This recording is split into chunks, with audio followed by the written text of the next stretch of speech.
Hello, everybody. Welcome back to Reality Realness with 3 S's. I'm your host here, Chantele Francis, with my amazing co-hosts, Michelle and Matthew here today. How are you doing, Michelle? So good. I'm so excited for today. What an exciting Monday. Brighten my week. Exciting Monday it is. And Matthew is also here with us. How are you doing, Matthew? I'm good. There's a famous saying that goes, there's 3 sides to every story. Tyson's side, Sarah's side, and the truth. So I'm excited to get to the truth today. Yes, let's get to the truth that will be unveiled. Hopefully, we'll be able to get some insights on what was going on with the Challenge USA Season 1. But before we get our special guest in here, we do have somebody that you guys all know and love, but may have missed for the last couple of seasons. We have our friend and co-host Fanta is back to have a conversation with us. Yes, Fanta. How are you? Where have you been? Give us a little synopsis of like what your challenge journey has been to get to this point today. Oh my gosh, it's so good to see you guys again. I have a business with my family, and they have a location in the States, so I've kind of been back and forth. But I have not missed a single episode of Challenge USA. It was like surprisingly such a fun watch. I wasn't expecting it to like be that challenging. I thought they were going to make it like pretty easy for them. So I had a ton of fun watching it this season. So we've been missing your cackle. And so hopefully you'll have a couple of cackles here today. But our guest of honor, we have today the winner of the Challenge USA, Danny McCray is in the house. How y'all doing? Nice. I'm so happy to be here. I've been listening to y'all for the entire season. So super excited to kind of get into this. I know it's a lot of questions and a lot of rumors going around about the season and the final specifically. So ready to answer all the questions. Yes. Oh my God. It's so exciting just to have just to maybe figure out what the truth is, because we have been hearing so many stories and we have our own perspective as to what might have gone on and what is happening and what they're showing us against what they're not showing us. So definitely getting to the bottom of this will be really cathartic, I think, for all of us watching and, participating here. But my first question is, how did you get involved with CBS in general? We all love reality TV. We know that you were on Survivor 41. How did you get involved in that show? And then in turn, how did you get involved in the challenge? So honestly, I retired from football in 2015. I'm sitting on the couch and I'm going through that kind of transition phase of all my friends are now at work and I'm sitting at home. My wife is at work. She was a school teacher at the time. So I just have all this time on my hands. So I started looking for shows to watch and came up on one of these streaming services. I saw Survivor season 16. I'm like, I remember this back from 2000, but I was watching WWF wrestling. So let me give it a shot. So watched the first episode, was hooked ever since. Then my wife came and she started watching it with me. And I'm sitting on the couch, being that guy. Yeah, I can do that. And she looks at me and she's like, well, why don't you go try it then? I'm like, okay. All right, this is 2016. So I'm like, can I go? We're not married yet. She's like, nah, you can't go yet. You can't go. Leaving me here, doing all whatever. I'm like, okay. As soon as we get married, I say, thinking about going on Survivor. She makes the audition video for me. They call me back the next day, and the rest is history. I was going on that season, but COVID hit, so we had to wait, and we started back up in 2021. Super cool. And so was now the reason, because you were on Survivor, 41, you're part of the CBS family. Was that how you got introduced to the challenge? Because this is a new concept to CBS. How did you get involved in this season? And how much do you love the challenge? No, so that's another thing me and the wife do together is watch the challenge. We grew up watching Real World, watch the challenge Real World versus Real World. We did all that. So now we watch the challenge together before I ever thought about going on. And this is why the My Wife Kiki thing became such a running thing every week, because they asked me the same question. And I said, listen, I was signing up for Survivor, right? I just wanted to go out there and see if I could do what they were doing on that show, see how far I could make it.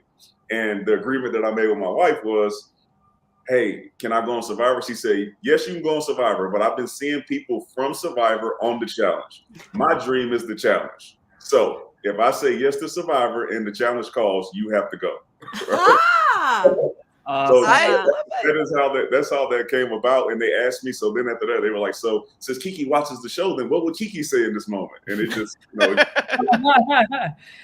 So that's production's fault. Hey, I love it, man. Happy wife, happy life. She loved it. She loved it. We got to see Zoe on TV, her. So it was a family moment. So, so Danny, one of the things we've been hearing a little bit since the season ended was that some people on the cast are claiming that in their contracts they were told there wasn't going to be physical eliminations, there wasn't going to be a normal final. We've heard that from a few different parties. When you got that call initially, were you expecting it to be pretty much a normal final, or were you under the impression it was going to be a challenge light?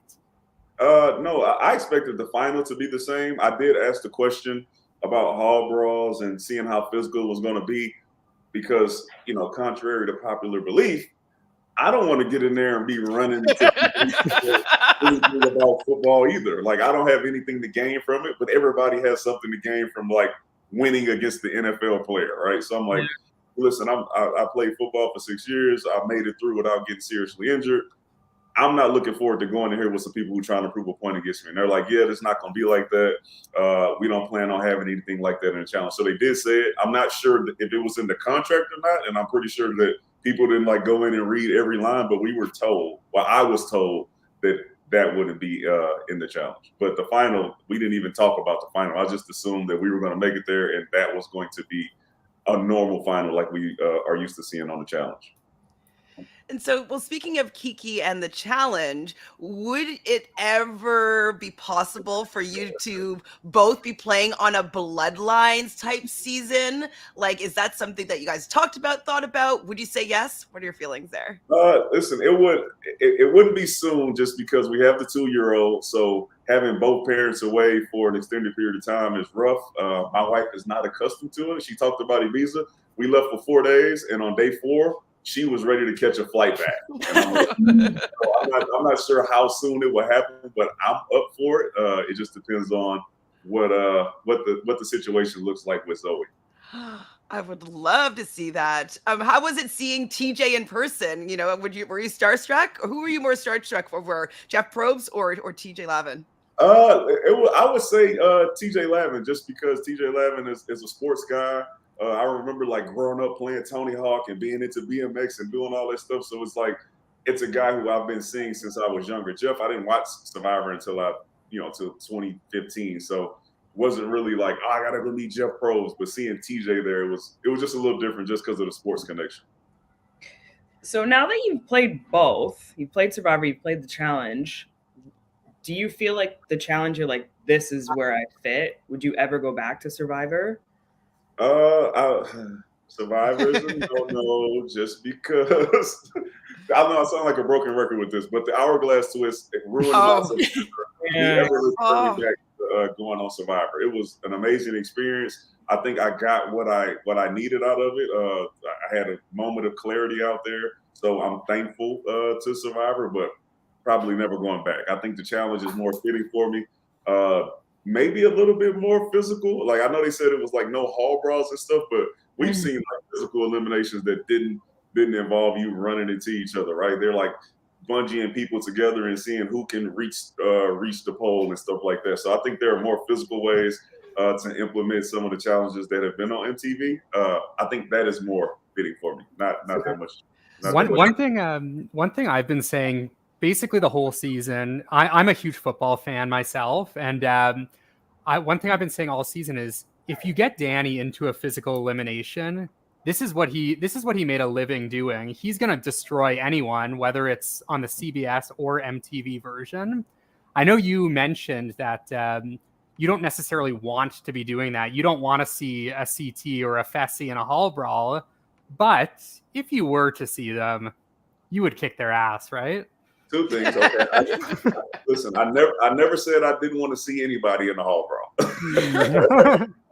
Listen, I don't mind. I know what I signed up for. I know it's a chance of it happening. I didn't read the contract to say that whatever. I'm just saying that if I'm not dying to go in to prove anything, all right? And my thing is, I believe if I do go in, whoever I'm going up against, they have this thing in their mind of like, I have to prove something. So when I go home, I get to say, this is what I did against this NFL guy. And that is the type of things that leads to injuries, right? Especially if you don't know how to actually tackle someone. Like if you just run in there and dive in my legs, then all of a sudden I'm getting injured, and I'm, for what? Like Kyle's broken finger, for example. Listen, I've seen some guys pop that finger right back in place and go out there and play the second half of a football game. So shout out to Kyle, man. He still did it. So you're 100% a competitor. We know this. You play professional sports. How did you feel? Let's get into it. About so many of your competitors quitting in TJ's final. How did that feel? I mean, when I found out that it happened, I was excited because I knew all that money was put back into the pot. Yeah, give me your money. Get out of here. I was super surprised, but once I heard why, and I actually went up that mountain, and then I got to that point to where it was freezing cold trying to do Sudoku, where the boards are blowing all over the place and people's hands are freezing, and I know how cold it was up there. So for somebody who may not be used to doing that type of work in that, man, the climate was horrible. In that type of climate, then I get it. I get it, especially if you're already kind of checked out and you feel like you don't know how to do Sudoku and you don't have a chance at actually finishing this. I understand. I was more surprised at Tyson just because I figured that he knew a little bit more about Sudoku. But of course, after I passed him up and I was going to win, then he was pretty much doing that for like $20K. And I don't think that gets Tyson out of bed. Yeah, that's true. Do you have it's for the people that quit before that Sudoku, aka Enzo and then Angela, how do you feel about those situations? Are you as upset as we were about Desi losing her opportunity? Yeah, listen, me, Desi, and Dom, we started an alliance on maybe the second or third challenge, to where we had been working together for the entire season to make sure we all made it to the end.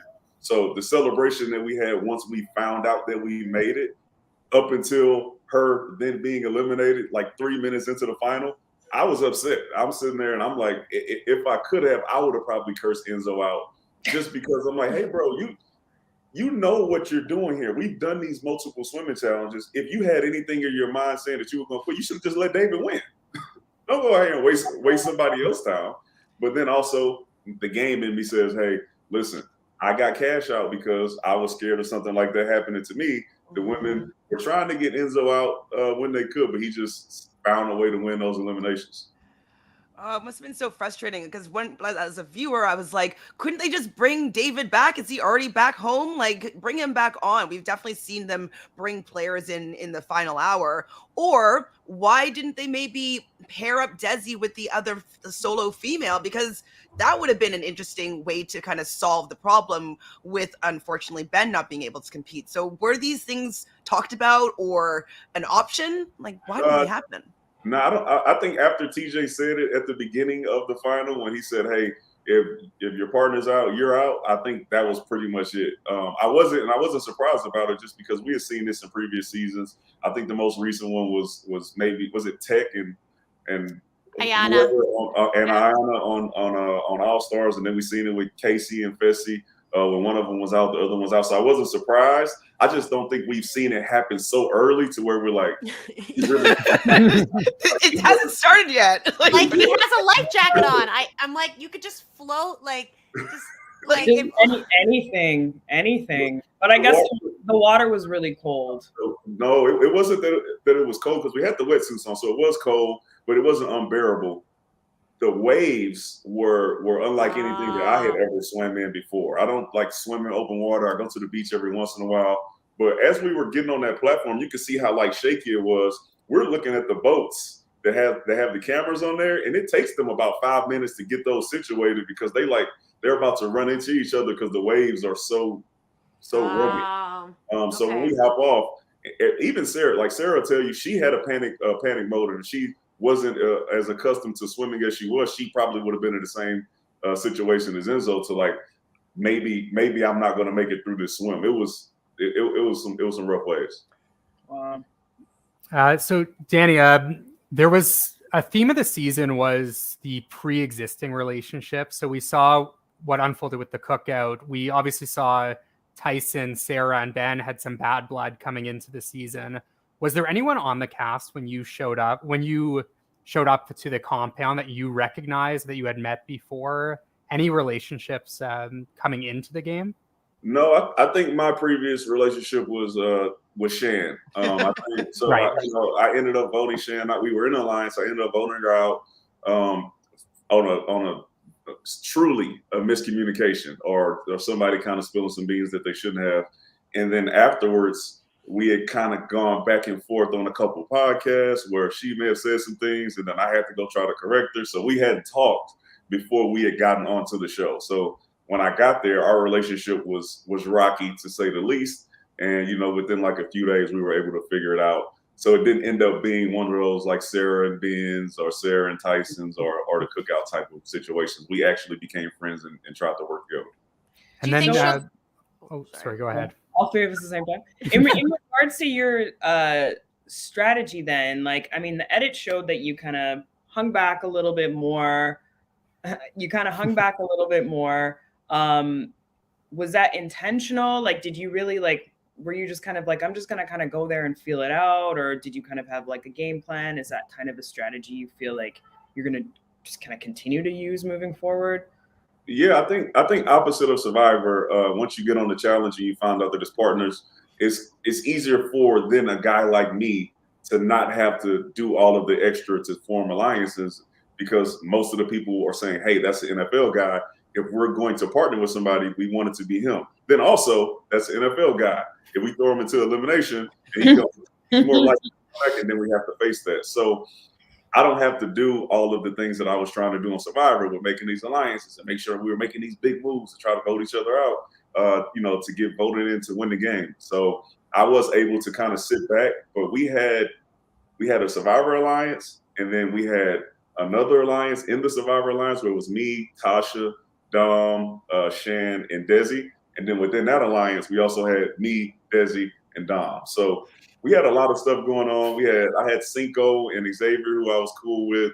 I think I covered most of the bases to where I wasn't really worried. As long as I didn't come in last, that all I had to do was find a way to win one of those challenges, and I would be in the final. And keep in mind, at this time, we had no idea what the money was for. We just knew we needed $5K to be qualified. So we didn't know that we get to keep it at the end. We didn't know if it would be for an advantage once you get to the final. So I'm like, I just need $5K, and I'm okay. So for most of the season, you weren't really in the edit. It was a lot about Tyson, a lot about Angela, a lot about what was going on with them. And so is there anything that you didn't get to show, or that we didn't see about you and your journey in this game? Obviously you're saying that you had a lot of alliances here, but it seemed like the whole show was going to be about Tyson and Angela, and then you come in there and come in for the win. And that's do you feel maybe a little bit under edited and that you didn't really get to have your story fully told? What are your thoughts here? I don't think it was anything crazy. I think those alliances and me, Dom, and Desi working together to figure out how to make it to the end. I will say there was one thing where me and Kyland had a conversation to where it was assumed, I assumed that we were on the same page, right? That we're going to work together. I wasn't in the money alliance, but he was like, hey, I want to make sure that all the strongest and best competitors make it to the end so they can represent the USA. And, I'm like, okay, all right. And he says, so who do you, I think he had power at this time. So he's like, who do you not want to go in? I was like, Shan's the only person that I'm worried about, right? So as long as it's not Shan. Shan at that time was partnered with Xavier, right? So he's like, listen, all right, appreciate it. I think we're good. We shook hands. Taking that into consideration, I'm thinking, okay, we just made a deal, so Shan is okay. Then they throw Shan in. So for the next 2 weeks, I'm doing everything I can to make sure that Kyland, DX, and Alyssa are out of the game. So me and Dom are coming up with how can we make this happen? What are the best ways to move forward? And luckily, it happened. But the reason they didn't show it is because I didn't win. So it wasn't like I was the one making the moves to get it done. And then they didn't kind of put the spotlight on the Dom and me and Desi's relationship. So it's really nothing for them to show. But I went in like every week, like, yeah, this is Shan's revenge. I'm doing the every week. It's your new film anthem. It never got shown, but I mean, I don't really care. I mean, I was there for the money, not for, to say I ran the game or anything like that. I just want to win some money, come back home, tell the wife I won, so we can do a little celebrate. Well, that is really cool. Like it's so self-aware because like when you do watch these shows, like there are a lot of people who are just fighting to be in the forefront, to be like, these are all the things that I need to do. But you see all that work, and then in the end, a lot of those situations don't end up with anything. So it's cool. I don't think I've ever really heard any contestants say like, hey, like I'm aware that like I've played NFL or I've done this, I've done that. So that puts me in this position. This is what I need to do. I'm not going to work this or do this extra work. Cause that is also a strategy in and of itself. Well, listen, it felt good after my time on Survivor, where I had to like constantly like hide the fact that I did play, just because they might vote you out because you're an former NFL player and all this other stuff, and making up all these stories. So this was definitely a breath of fresh air, where it was like, all right, I can talk about who I am, what I can do, and then also you have to show it. But once you show it, then it's like, all right, yeah, we're good. We're good. Nobody wants to deal with the repercussions of throwing somebody in and them coming back. And then they also want to be your partner. It's just, this one was made for me. I'll take that one. Yeah, I'll take that. I agree with that. We heard some rumblings in some interviews with other contestants that after the Tyson move on Sarah, things got very heated with Sarah, Cash, Tyson, Ben, Dom. Where did you stand in all of that? What were you hoping was going to come from that Tyson and Sarah blow up? Was there a side that you were on more so than the other? I wouldn't say that I was on the side. I think at that time, we were trying to figure out the Survivor Alliance and how it was working between Tyson, Sarah, and Ben. At that point, nobody really knew. Like, it would be information coming from one side that was saying that Tyson was talking, bad about him, and then Tyson would come back and say, I'm not talking about them, they're talking about me. So we had really no idea. But we did know that Tyson and Angela were on the winning side. So I'm like, all right, well, he won. He pulls me to the side a few hours before and like, hey, I'm gonna make the move. Are you with me? I'm like, I'm gonna say no. yeah, I'm with you. Whatever you need to do. But I did ask him, I'm like, why are you doing this against Sarah? Because it was actually against Ben. But Ben and Justine were partners, and Justine had been in the Money Alliance, so he couldn't make the move against Ben, so he made it against Sarah. Was I on somebody's side at that time? It was definitely Tyson's side. I wasn't that close to Sarah, but things like really changed fast in that game, especially with the fact that you have to change partners every week. I don't think people really took into consideration, like, once you are with somebody as a partner, if that partnership is successful, then all of a sudden you have a new friend, right? Like, I didn't want Alyssa in the game because she was a part of getting Shan out, and then we were partners in the containment challenge. And then I had to be reminded that I wanted Alyssa out at the end. Dom's like, I'm like, yeah, you should get Cayla out, of course. He's like, bro, you don't remember? You don't remember? Alyssa, you want to get Alyssa out? Remember? I'm like, I'm sorry, you're right. We were partners, right? She did good, so now I want to keep her. So that partnership thing kind of threw a wrench in a lot of people's plans.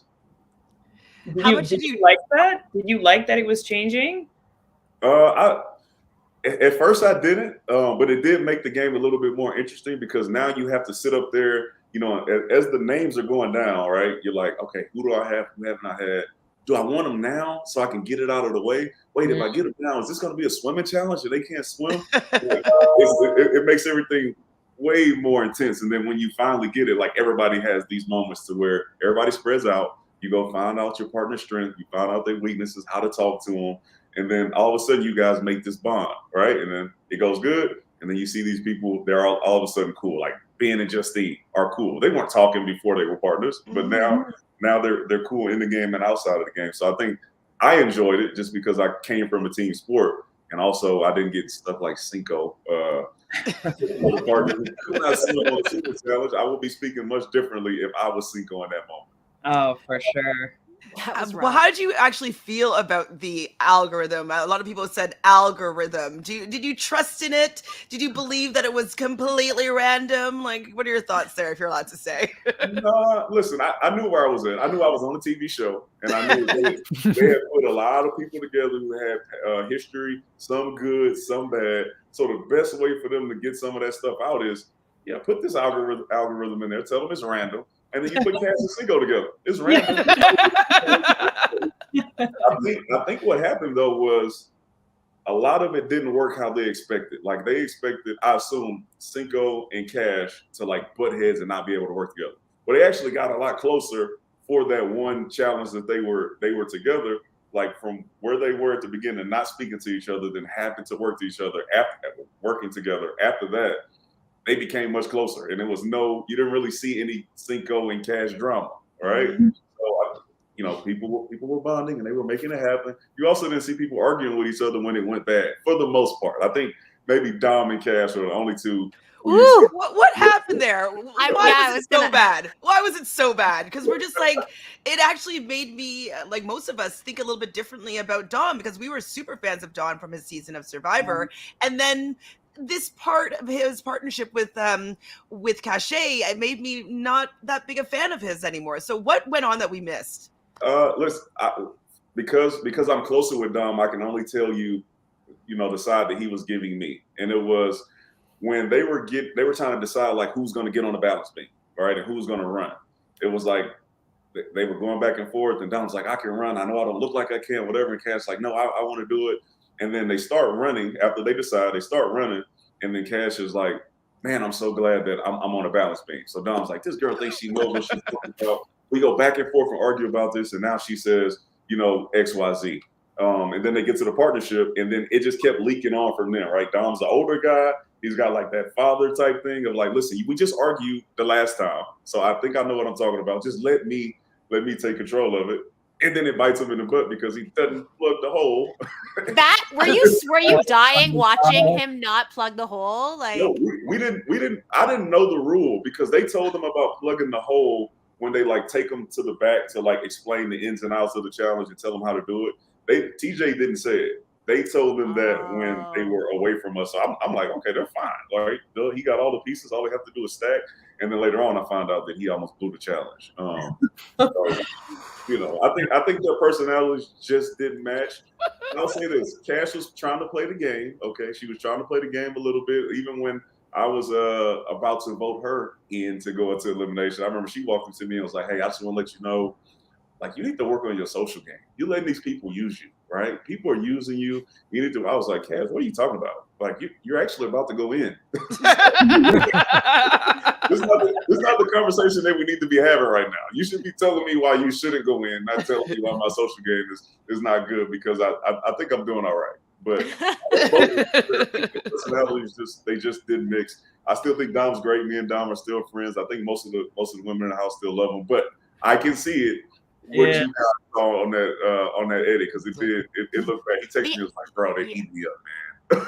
The edit of it was especially brutal. And then after that point, he did get better again. We started to like him a little bit more as it went on.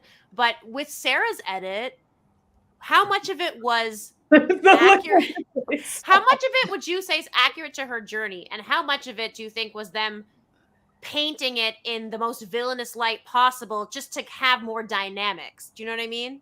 Yeah, I'm going to say this. From what I know of Sarah, when I saw her edit, I was like, who is this person? Who is this person? I mean, when she went to elimination, she got super excited because she had got blindsided and, the emotions are running and all that stuff. But as far as like how she was talking and, being super confident and saying she's going to win and all that stuff, like, I didn't see that in the compound. So I was like, okay, all right.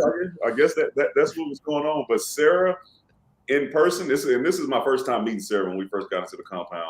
I think I seen her on Survivor or whatever, so didn't really know her personality. Super fun.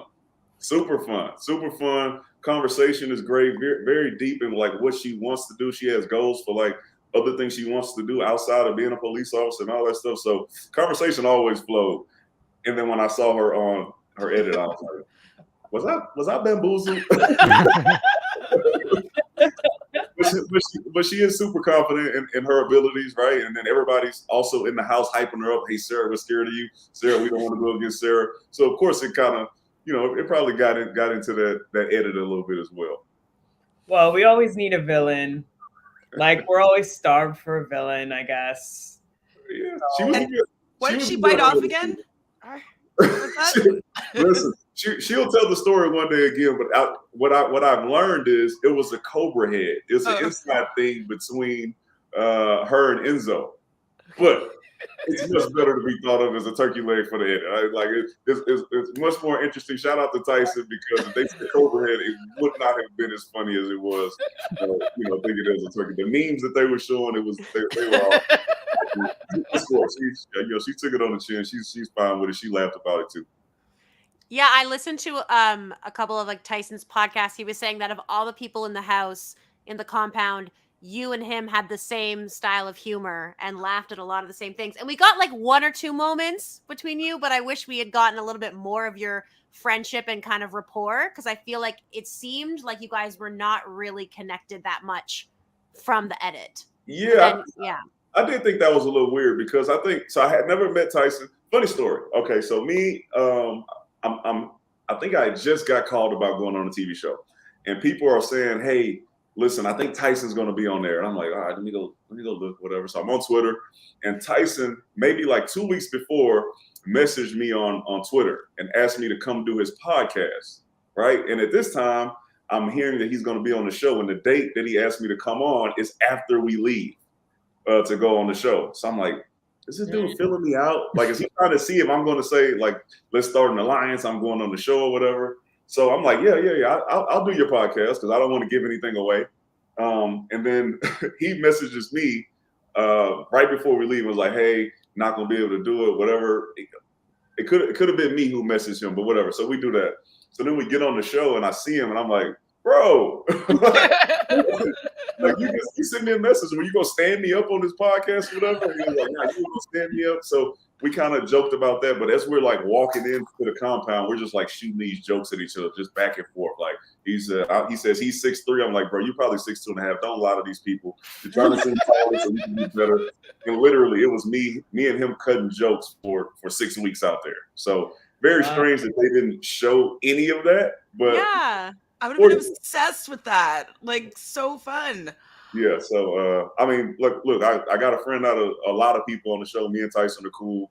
I always told him, hey, say what you want to on your podcast. Not going to take it personal. So I'm sure he won't take anything personal. No. He speaks very well of you. Maybe not about everyone, but about you. He clearly enjoys. Yeah, listen, what Tyson doesn't respect about me is being an NFL player. And this comes from a lot of people who don't understand what the NFL is, because you'll see it and you'll say, hey, these like hall brawls. Like, of course he wants to do a hall brawl. And then the people who actually know what the game is, you don't see those type of hits in football. Maybe once every 2 weeks, you'll see where two people really just run straight into each other like you do in the hall brawl. It's much more technical. It's much more mental than it is physical once you get out there. And the things that you have to overcome to actually make it that far will put you in the same realm as somebody who may be a triathlon or maybe a ultra endurance athlete, right? It's just different types of training that you have to do. And he's like, listen, I saw his interview. He's like, well, who do you fear in the final? And he's like, listen, not Danny, unless they're playing football at the top of the mountain. Then this guy has never seen what it takes to actually be a football player, or NFL football player. He's never seen it. He doesn't understand what it is, and that's fine, because it ended up, letting me win at the end. And also, he knows about pickleball. He knows about pickleball. You know, it's like taking nothing away from him, but you know, you gotta put respect on the NFL players' names, man. You see these dudes on Dancing with the Stars. You see them, you know, being doctors. A guy named Myron Rose, first round draft pick. Now he's one of the biggest doctors in Florida. It's a lot more layers to being a football player than just like being able to run into each other. So Louis has a question here. I know, right? So did you ever think about taking Tyson out during the game? No, I didn't think about taking him out just because. So my thought process of the challenge, because I watched it a lot, is the daily challenges do not correlate to the final, right? And as I'm watching the challenges go on, and I'm realizing what's happening, right? I'm saying, okay, all right. So the first challenge, he finishes first. Either me or Cinco finishes second or third. So I was with Shan, Cinco's with Desi. So very close in that coming down. I think it was rappelling down a building. Then we do a couple challenges where you have to get in the water. He beats them. I'm like, man, this dude's a fish. We get out of the water, and then there's no winds until we get back into the water, right? So as we're going on, I'm like, all right, he can swim, right? But then you have to be able to do everything else as good as you do swimming, right? And then, so I'm like, all right, I'm not really worried about it. Not saying I don't respect him as a competitor, but I don't believe that this is a guy who's going to like crush me in the final. I'm still going to get a shot. And at the same time, me and him are cool. He's not thinking about taking me out. I'm not thinking about taking him out. So didn't think about it. Was there anyone that made you very nervous, like in the compound, where you were like, okay, maybe not necessarily like I'm gonna get my hands dirty and get rid of this person, but I'm gonna put a bug in somebody's ear to get them out?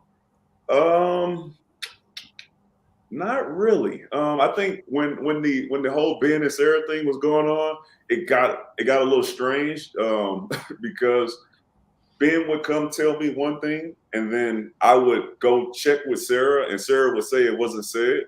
And then I would get them both in the room, and then I would say, hey, Ben, here's Sarah. Did she say that? And Sarah's like, hey, Ben, did I say that? And Ben's like, no.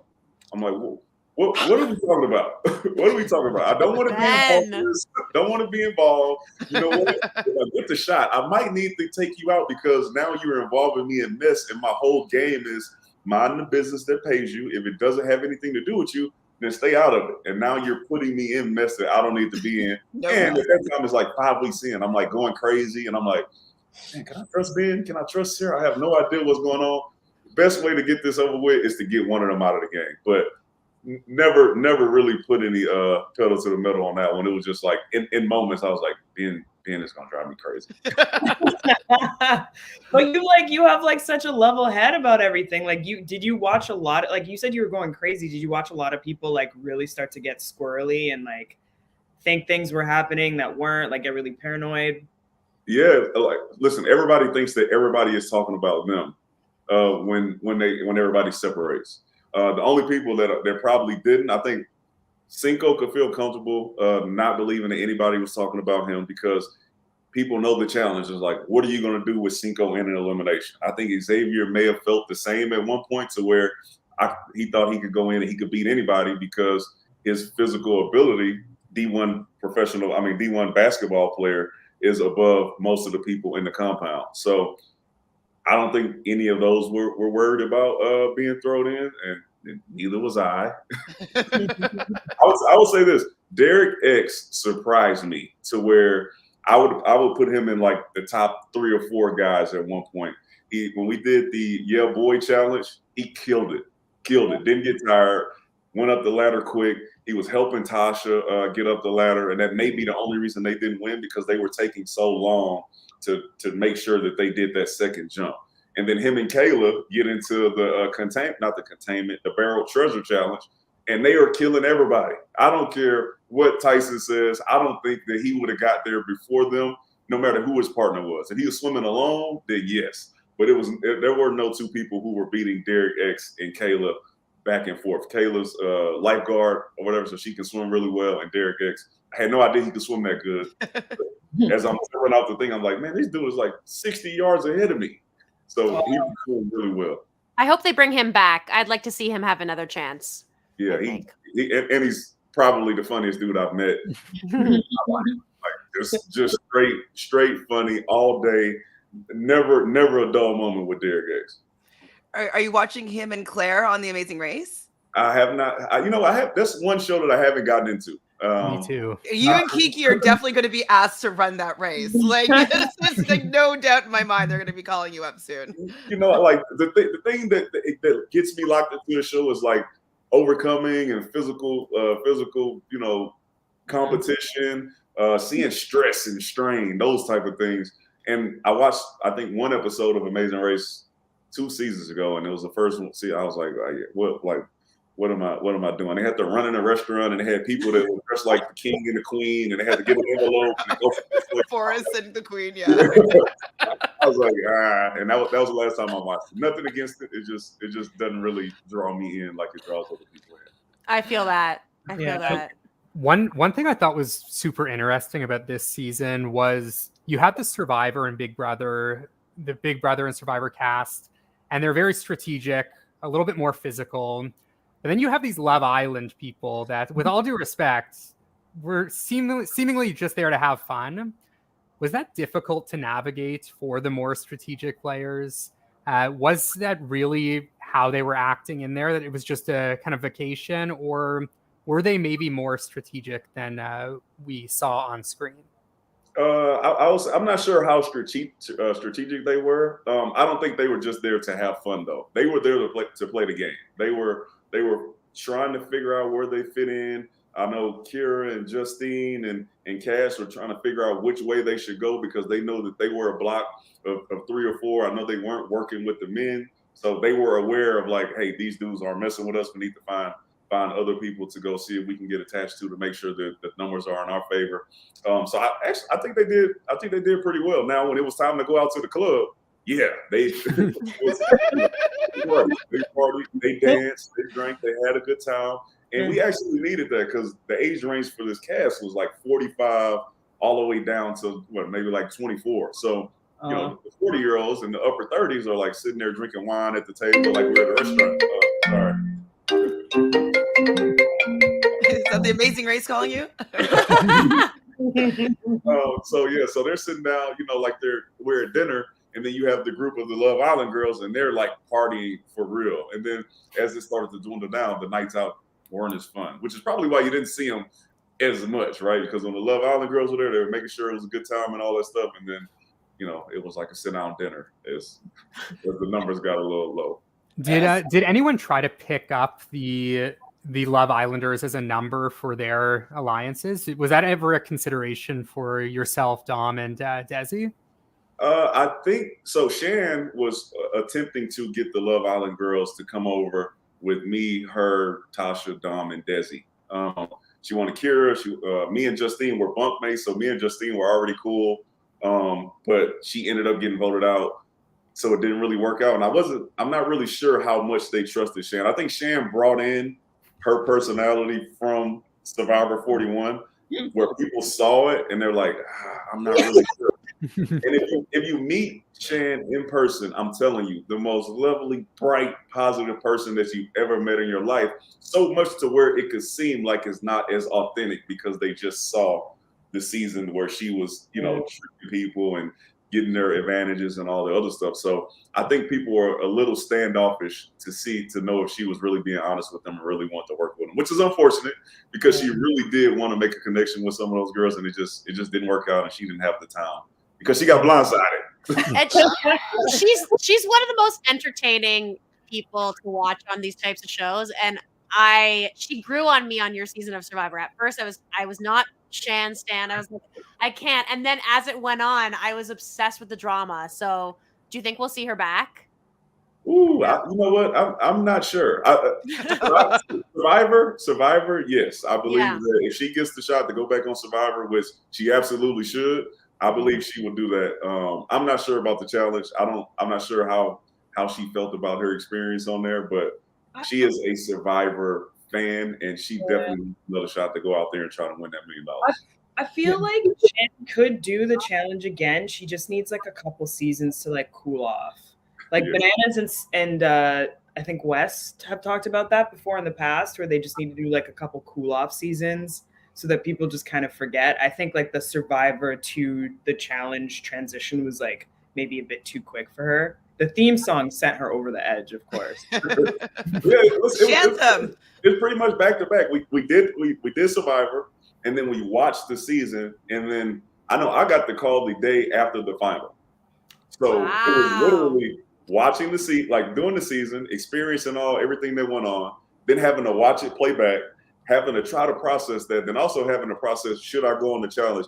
Who's going to be on there? What kind of theme are they trying to build with this? And I think it was probably too fast for a lot of us. Probably too fast for the Big Brother people as well. So a lot of people that are coming off the show have complained about the food situation there. Was it that bad? Like, people are like, I'm never going on the show again because the food was awful. I hated the food. What was going on with the food? Yeah, listen, the angriest that I've gotten on one of these shows was because of the food situation. So yes. And I try to make sure that I stay even keeled and not get upset. And the food didn't taste well. I want to say I probably found hair in my food 4 or 5 times. After complaining, it would just continue to happen, right? And then so people would just start like asking, hey man, can you just bring us some chicken breasts and we'll do the cooking ourselves. So Azah's in there cooking, Derek's in there cooking. And it was one point to where I don't really like salmon like that. Like, I'll eat it, but I don't like it like that. And every time they brought a dish out that was halfway decent, people would say, hey, you know what? Hey, pat them on the back. Hey, this is a good dish. All right, keep it up. They would bring that dish out like every other day. So I already don't like the salmon. And somebody told them that it was good. And then Angela made like a little soy mix to put on top of the fish and all this stuff. So we're all sitting at the table, and I think they're watching us say, oh man, this is good. And they brought this fish out probably like every Tuesday and Sunday. I was like, hey, listen, please, for me, do not bring this every other day. We need something else. Like, I can't eat it. Like, I'm not eating because to me it's not edible. I can't eat it that much. And they brought it out again after a challenge, and I almost lost it. I'm talking about, hey, I'm not eating this shit. I'm never eating it again. Like, y'all need to figure out a way. I'll never come back on an MTV show or whatever. Salmon is too much. They should have been in the final. Tyson enjoyed watching me spiral because I don't think he ever thought he would have saw me spiral over something like that. Like maybe like a challenge or losing or something. But it's like, oh, fish? This is well, that's the stuff that then they take that, like, right? They cut that out of context, and then you've got a Salmon Gates trending on Twitter. Yeah, you're lucky. They chose to not use those things to edit you a different way. You know what I mean? Yeah, I had a couple moments. I had the moment with Ben and Sarah was after I had won. So we had a lot of drinks. I think that was probably the hardest that we partied. The whole time we were there. I think everybody was in a really good mood. We're drinking, having a good time. So I got back and I was a little intoxicated. And so things were a little more escalated than usual. But I was like, I woke up the next morning, I'm like, I let them get me that upset. I let me get with that upset. Like, something's going on. I got to get out of this compound. How was eating the onion and the garlic and the lemon juice compared to the salmon? I would have ate the salmon. No, that sucks. Like, you see it, and I'm like, okay. I went to LSU. I'm from Houston. We do crawfish boils. It's nothing but garlic, onion, seasoning, and you just let it boil. And when it comes out, you eat the onions and you eat the garlic, and you like having a good time with it. So I'm like, easy peasy.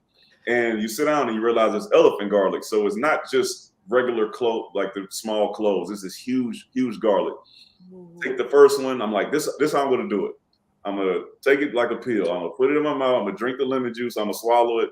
I'm gonna try to get all 9. Right. I got 2 down. The third one got stuck right in the middle of my throat. I'm like, oh wait. I'm gonna have to figure out another way to do this.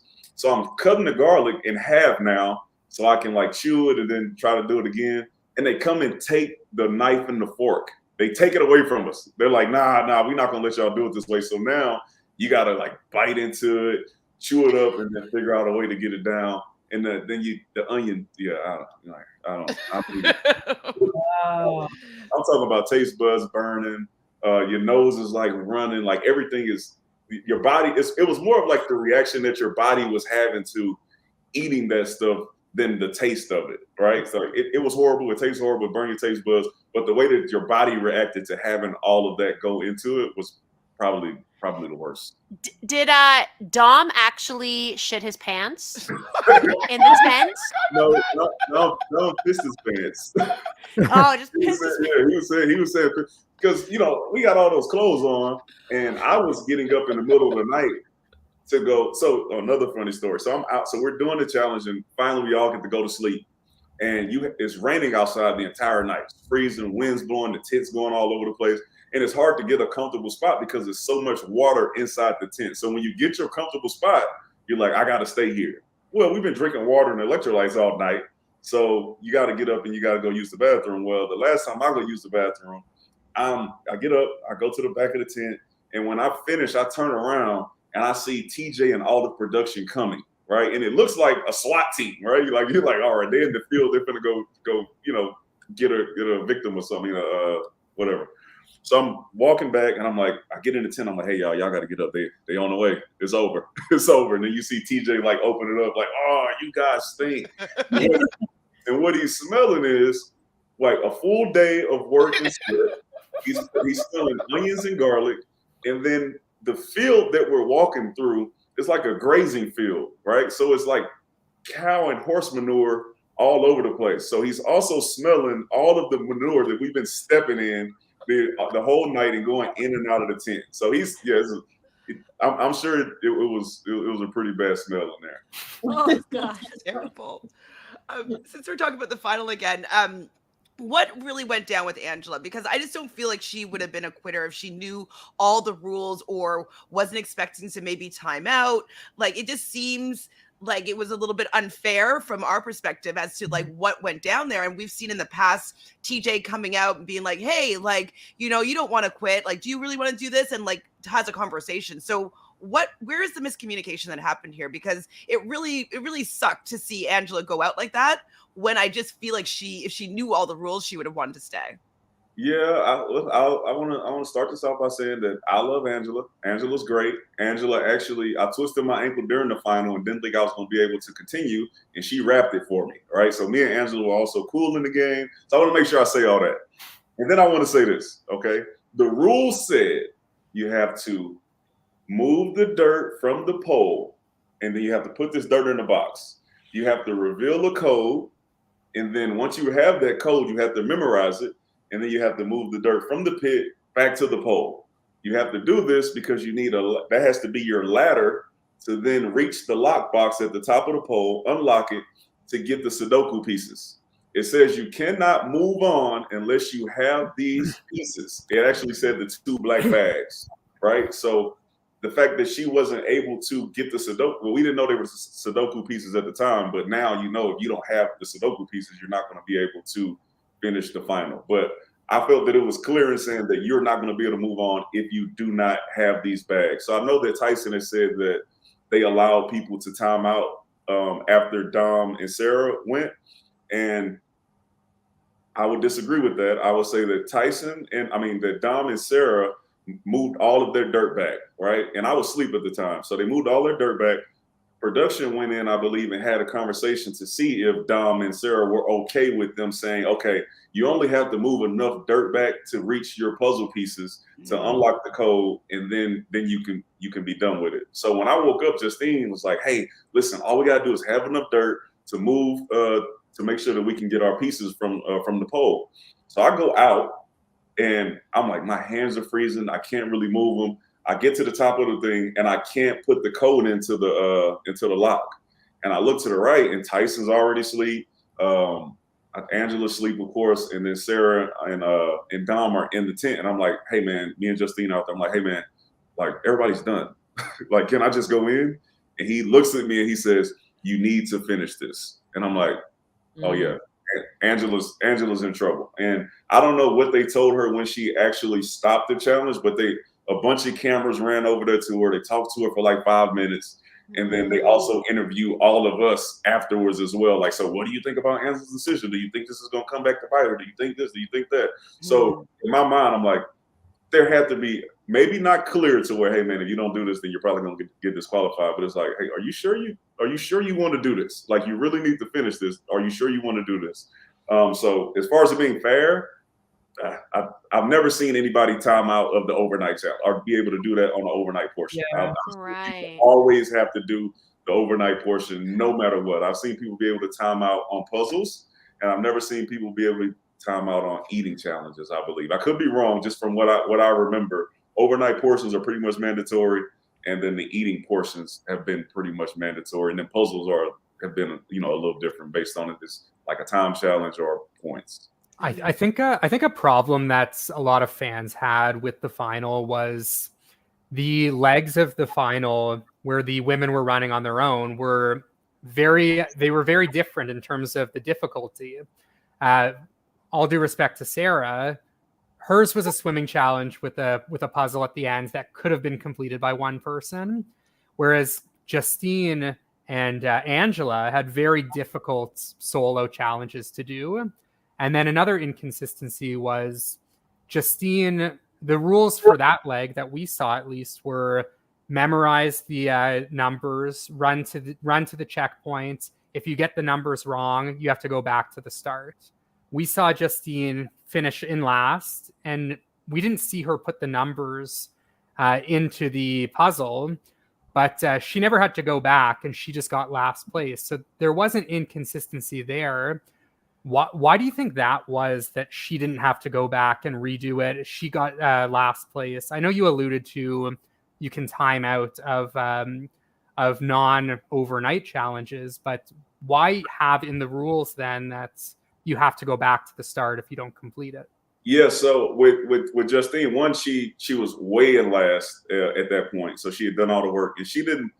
What she did was you had to run up the mountain first with the first decoder that you had, and then you had to put the code in.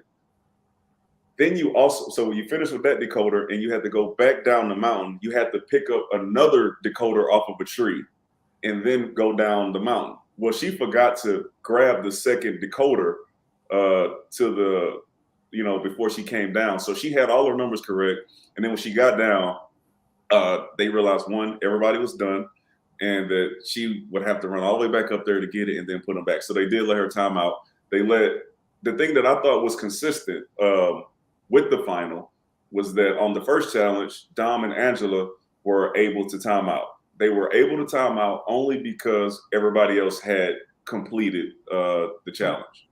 So Justine then was able to time out only after everybody else had then completed the challenge. Sarah, in the final, if you watch the clips, because I know this is like a big thing for the final, Sarah is sitting at that first puzzle, right? And she's sitting there for a long time. The only way that she is going to be able to time out is when everybody else is finished with the challenge, right? So everybody quits, and then you see them cut back to Sarah and blow the horn because everybody is then technically done with the challenge. I see the logic there. There's no one for her to then catch up to and beat because she timed out. Everybody else is done with it. And I believe the same thing would have happened if Tyson and Dom and whoever would have waited until I completed. When I got to the top, they would have then let them time out the men to move on to the next portion of the challenge. Probably take some of your money. Which I'm glad it didn't. I'm glad it didn't happen. If Sarah thought Sarah thinks she's done, she decides to quit before they let her move on, and everyone else still quits, do you just take home all 500K? That's what I thought was happening. That's what I thought was going to happen. Do you think they wanted a woman to win regardless? And then I keep all 500 if she doesn't finish. Hey. But I know like everybody thinks differently. My thought is, people were they're not gonna let you time out and then go and beat somebody who completed the puzzle or whatever the thing was, right? So they made Sarah sit down there until there was nobody else for her to compete with, and then she got to move on to the next one. Did she do the Sudoku? They showed her Sudoku. I don't know. I'm not sure about that. They showed her doing something. They showed her doing some of it. No, so they showed my completed Sudoku after I was done. Then they just take a glimpse at Tyson's, and then after Sarah's done, they show her full completed Sudoku. Was it yours? Was it hers? I don't know. Anyways, whatever. I just was like, oh, convenient. She's like amazing at puzzles now, and she can just solve this Sudoku. No big deal. You know, I'm glad you said that. Okay, because this is another thing. Okay, so the assumption is that Tyson, if he knew how to do Sudoku, well, Sudoku is the reason why he did not win the challenge. Mm-hmm. Do you guys feel that way? Complete it, not necessarily win. I think. Okay. Complete. Well, he was pretty far. It's hard for us to tell how far ahead of you he was. If he had finished the Sudoku before you had gotten to the Sudoku, I would assume that he would have won. And then, and to that, I say this. So the first day matters. Right. Yeah, so you were up by 1 point or 2 points? I was up by 1 point. But say this, if Dom is at that Sudoku and I'm not, and he finishes before Tyson to then go to the top, what does Tyson then do? Because Tyson's still going to win the Yeah, money. he'd still win. Right? He doesn't have enough points. Because he had enough points, right? So Sudoku didn't hold Tyson back. The entirety of the challenge is the reason why he did not win. He did not have enough points to say, all right, I'm going to sit here and wait long enough to see if I can figure this out and move forward. If Dom's right. So you're saying he continues to go. So put in the work at the beginning of the final to then say, all right, well, this is where we are, and you still can't win. So now it's over. But if that's Dom there and it's not me, and I'm no longer in the final, he is going to sit there until he figures out how to get that thing done. So literally, if he had been able to win first place multiple times on day one, had so many more points than you that it didn't matter, he would have kept. He could have just sat there. I see what you're saying. Yeah. Okay. So, I accept this. So yeah. That's how they make you equal, right? Okay. So this is a marathoner. He runs mountains and he swims, right? So they have that in there, but they know everybody doesn't do that.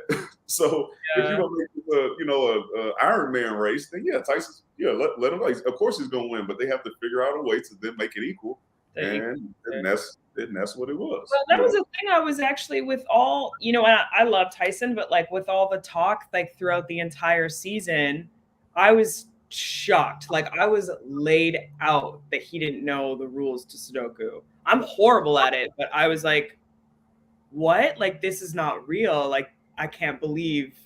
But he does know the rules, though. He said it. He knows. Yeah, he said he knew the rules, but he had never played it, and so because it was a big board, you weren't able to write a little 1 in the corner and do like how you draw it out. You're just amazing at them, so you were able to do it quickly. He was not able. And I'm glad you said that as well, because I got to just knock all these things down. Just because you know how to do Sudoku does not mean you would have easily done that puzzle. Yeah, for sure. Or you would have made a mistake. All right. So Sudoku is not like a jigsaw to where once, like, whatever, the pieces get it. No, you have to be able to then think through it and figure it out. There is no secret sauce to figuring out the Sudoku. You have to know how it works, and then whatever your strategy is, you have to get that done. So just because you know how to do it doesn't mean you would have then quickly figured out how to get that finished. So what would you say this Sudoku puzzle? I know when you get the Sudoku books, they got easy, medium, hard, expert. What would you say this Sudoku puzzle was? Was it more of a expert level Sudoku, or? Man, if I'm somewhere between easy and medium. They knew, like where we had been the day before, and we hadn't gotten any sleep, we hadn't eaten. So they would have been crazy to give us a hard Sudoku puzzle. So somewhere between easy and medium. It wasn't the easiest thing that I've ever seen, and it's definitely more difficult when your hands are freezing, you hadn't slept all night, and the wind is literally blowing the Sudoku puzzle around to where your pieces are falling off. So somewhere between easy and medium. What's crazy is I was missing a piece to my Sudoku. I heard that. Yeah. So I did not have a 1, right? So my whole puzzle's filled out, and all I need is a 1, right? And I'm like, there's no 1 in my bag. And they're like, Danny, everything's in there. And I'm like, There's nothing in there, right? They're like, well, you got to dig through the snow. So I'm like digging through the snow to see where the piece is. So I'm sitting there for extra, 4 or 5 minutes. And then like Tyson is correct when he says, he's like, man, just let the guy go. Like, give him a one and let him get out of here if his puzzle's correct. So finally they give me the one that's been missing. I put it in, it is correct, and then I get to go. So shout out to Tyson, man. He he gave you that win, right? No. I'll tell you this. I don't know Tyson or Sarah to be liars. I want to make sure that I make that clear. Everybody tells the story from their own perspective. Tyson was honest in a lot of his stuff about some of the things that didn't go right, but all that stuff in my mind didn't go right for everybody. Like it wasn't pointed at one specific person. So yes, some things that can be fixed, and hopefully they do next time.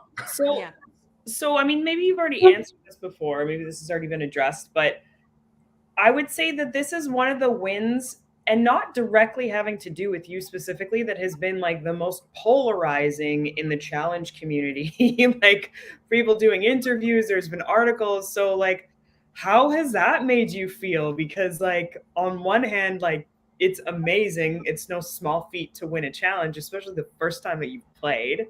But then for it to kind of be shrouded with all of this stuff and everybody's opinions, how do you feel about that? I mean, listen, I'm fine. I know what it was. I was there, so I know the experience that we all went through. I know for the women, they may have a different point of view from it, just because I think what happened with the women is they thought that Ben was going to sign whatever paper to say that, hey, we let you go once he saw what the challenge was. And the fact that he got there and still was like, I ain't signing that. Now you're in a tough spot, right? You got all this stuff set up for 2 people. Now you got to try to figure out how to get it done. Bad preparation on their part, maybe. So the women may have more of a gripe than the men, but for us, I believe that it was the same things that were wrong across the whole thing were wrong for everybody. Tyson had an issue with the decoder. When we ran up, Tyson was finishing, and he was then watching us go through the same problem that he had with, like, I could hear him like whispering, like, watch, their number's not gonna be right. There's number's not gonna be right. So me and Sarah go back and we do this math problem like 5 times, and we're like, I don't know. And then finally it's like, okay, what's the number? And then we told them what the number was, and they're like, okay, that is right. I'm like, all right. So what's happening? That one I have no idea. I don't know what was going on with that one, because it was pretty basic math. It's like 91 plus 11 plus 9. So it was all addition. So yeah, I don't know where the miscommunication was on that one. But I don't care. I won. Yeah, it's all good for you. And I truly feel that I don't like that is not why I went on the show. Like, they gave me an opportunity to go out here, and at that point I thought compete for $500,000. Right. So the goal is figure out what you need to do to win $500K. All right. All the stuff that happened after that doesn't matter. Right. The money is mine. So people could talk about winning, losing, all that stuff. I've already reached the peak of what I wanted to do with my professional life.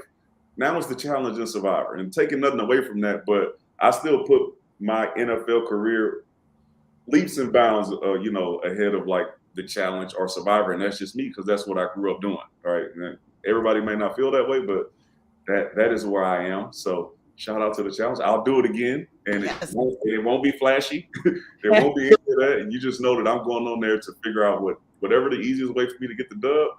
That's what I'm going to do. Are you excited about the potential to go against some of the greats in this big tournament? Cough, like bananas, or like any of these potential MTV beasts?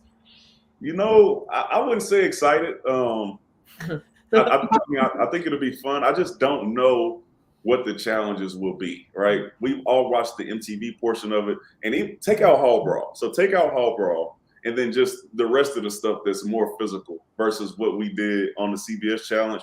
If that is in there, yes, I am super excited. If it's dumbed down a little bit to where it's more trivia and more puzzles and whatever, yeah, I'm still happy to go out there and compete. But my realm, not exactly. Yeah. Well, I think you're speaking to, like, you're preaching to the converted already. I think we all have Hall Brawl fatigue. So if we don't see that for a while, like I would rather see pole wrestle. I'd rather see many other things that still have the physical component, but I don't want to see you in a hall brawl. I don't want to see a lot of people in a hall brawl. No. I think as long as first of all, I don't think the hall brawl is going anywhere, but especially as long as they have the opportunity to have a former NFL player in there, the hall brawl is going to be an option. Yeah. Of course. Like, they probably would have paid anything for me to get last and then somebody throw Cinco in and see us both go through the hall brawl. Absolutely. Absolutely. So Well, I think it's still to be an option.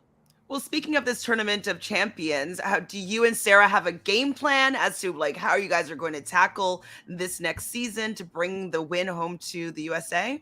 No game plan, just because I'm pretty sure that there's going to be some type of twist in there where they don't really allow you just to work together. Like we're probably going, if there's MTV people on there, we're probably going to be teamed up with one of them and try to figure out how not to get, what do they say on MTV when they take out all the rookies? How not to get done like the rest of these people. So no game plan. We're working out super hard, running a lot of miles, doing a lot of swimming, sending each other puzzles to make sure that we're up on all the puzzle games, so we can make sure that we practice that and we're mentally ready. But other than that, yeah, just working out and waiting, just seeing how it's going to come about. And so exciting. Other than Sarah, are you expecting to see anyone else from the USA version? Tyson alluded to being asked to be on it and declining. I don't know if there's much truth to that, but are you expecting to see anyone else from the USA? Not that I mean, if they asked Tyson, then I assume that they had to ask another male from our season. So possibly, I know of the people who haven't been called, and none of them are my friends. So I don't know. And then that also opens it up to, if they call Tyson, then there's another woman who's going to be on there as well. So I'm sure that'll come out soon. But they're probably telling everybody to keep it under wraps, so they don't put anything away, and make sure you don't lose your money, based on whatever contract you got. I mean, Desi would be great. Justine would be great. Desi would be great. Justice for Desi. Yeah, Ben, just because he didn't get his opportunity to then run the final. Good to see him get another shot.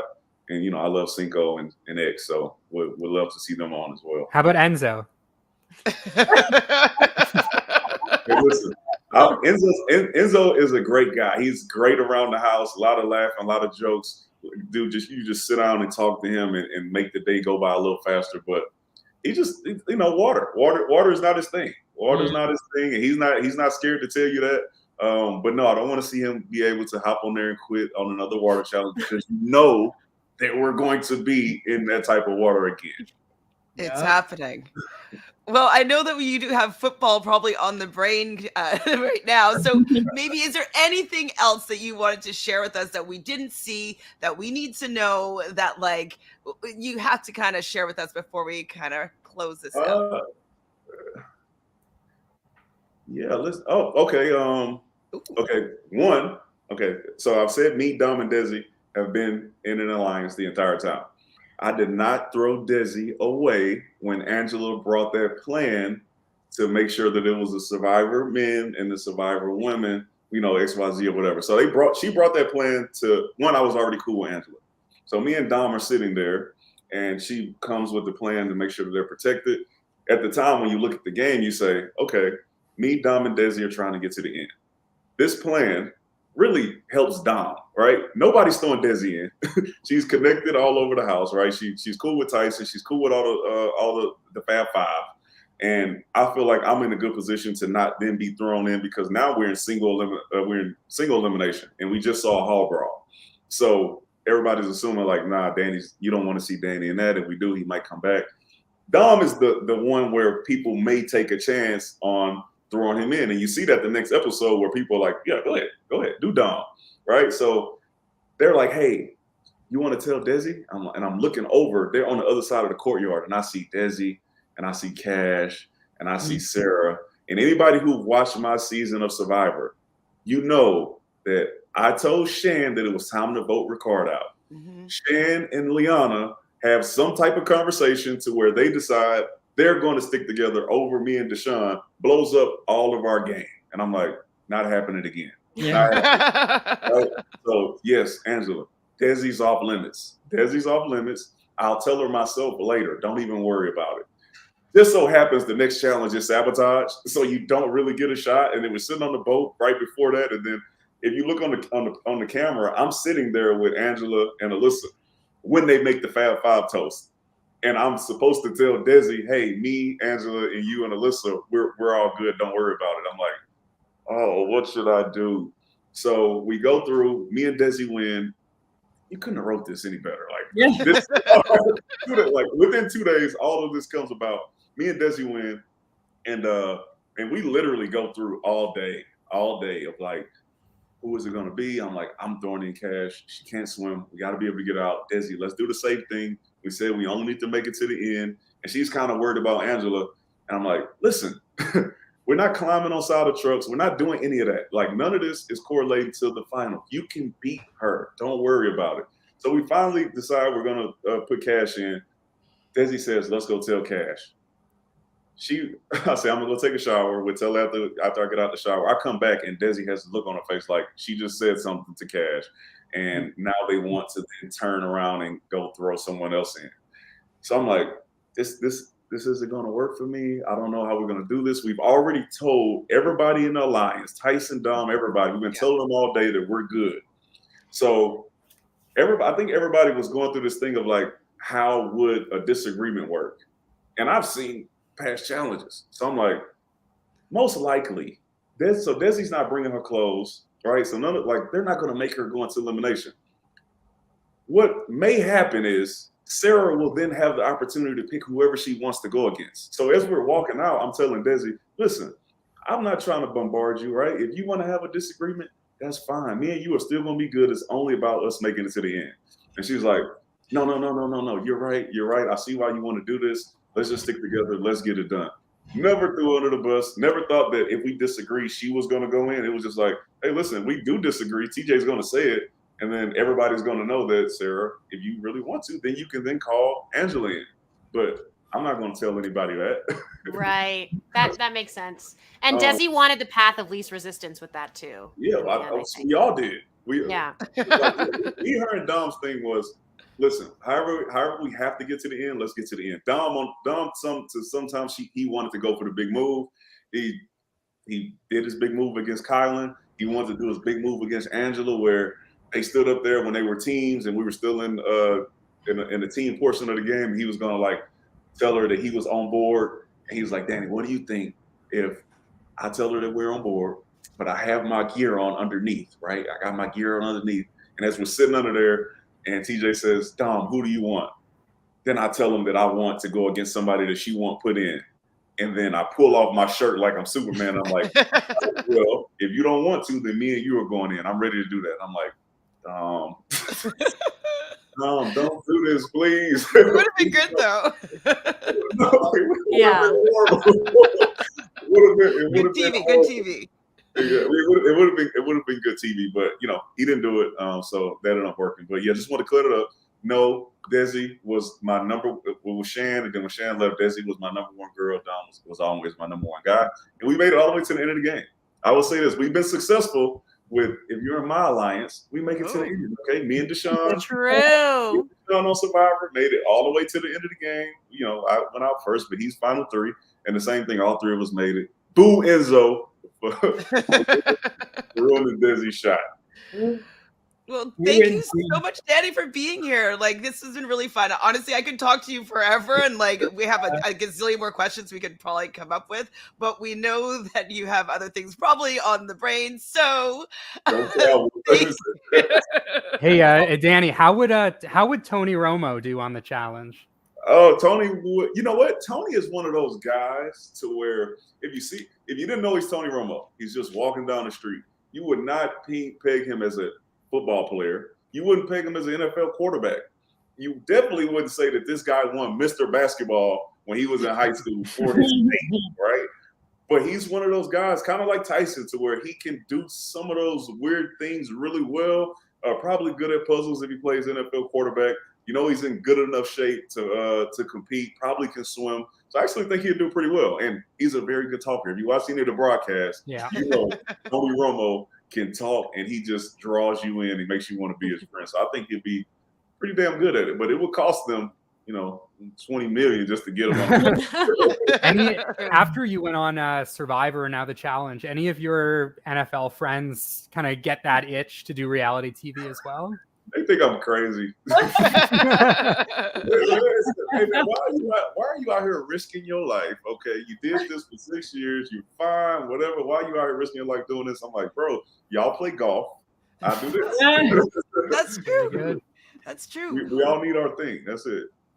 Well, is there anything that you want to plug right now as we sign off? Nothing to plug. If you know, follow me on Instagram, Danny McCray 40. Follow me on Twitter, Danny D Mac 40. I'm getting more active on Twitter now because of my season of the challenge. So I'm always listening to most of the podcasts. I would like to displug some of the horrible podcasts who go on. Like every week, I'm like looking and like after 2 or 3 days, you kind of like run out of podcasts to watch. And I'm like at work, I'm like, I got an hour. Let me see. And I watch some of these podcasts, and it's literally just some of the most negative stuff you've ever seen. If you want to say the show is bad, say that for the first like 5 minutes of the show. Just talk about how bad the episode was, whatever, and then get off of it and then break down the episode. Some of these things are like an hour of just Like this and that. I'm like, the ones that I left out of my tweet, okay, back at the beginning of the season, those are the ones that I'm talking about. You guys, podcast about something else. Goodness gracious. Well, we are definitely appreciative of you like listening to us. We were really excited. It was actually really fun when we discovered you're in the chat that one time. We're like, we don't believe it's him. It's not him. It's not him. So that was so hilarious. I'm like, what else do I have to do? And I keep seeing that my picture's not on there, so I'm like, okay, like, what can I say? But there's nothing for me to say to make you believe it. Yeah. No. Say something that only Danny would know. Yeah, like, what is that? Like it's something about you. Everybody thinks that. So, I'm glad we got it figured out. So yes, it is. Well, do you plan on watching 38? Because you can come back and chat with us about any episode if you're going to be watching season 38, Ride or Die. I don't know if I'll be able to watch 38. Okay, we'll read between the lines there. I'll watch it. I still enjoy the show. I still enjoy seeing some of those characters, that I grew up watching. It's still fun to see them. So I'll definitely watch 38. And if I'm available to come on, I'll definitely. Or just pull a Tyson and commit to coming on and just don't show. Yeah. If they do any challenges that I saw in the CBS version that they've been calling weak, I'm gonna call them out. Yes. I bet I see onions and garlic on season 38. No, there won't be. It'll be back to cow testicles or something like that. So, well, thanks again for being here. Obviously, we really appreciate having you. This was a really good time, and everybody here in the chat that has been supporting you and loving you as the winner. Like, I think that you are an epic winner. I think that you ran that final. Like, you can't take that away from you. Like, you owned it, and it was really awesome to see you like climb to that top of the mountain and nobody could even touch you. So congratulations on being an epic first winner of the Challenge USA, and so happy that you came and chatted with us. It was really a good time. So until next time, everybody, thanks for being here. Go Cowboys. Go Cowboys. Cowboys. Bye, y'all.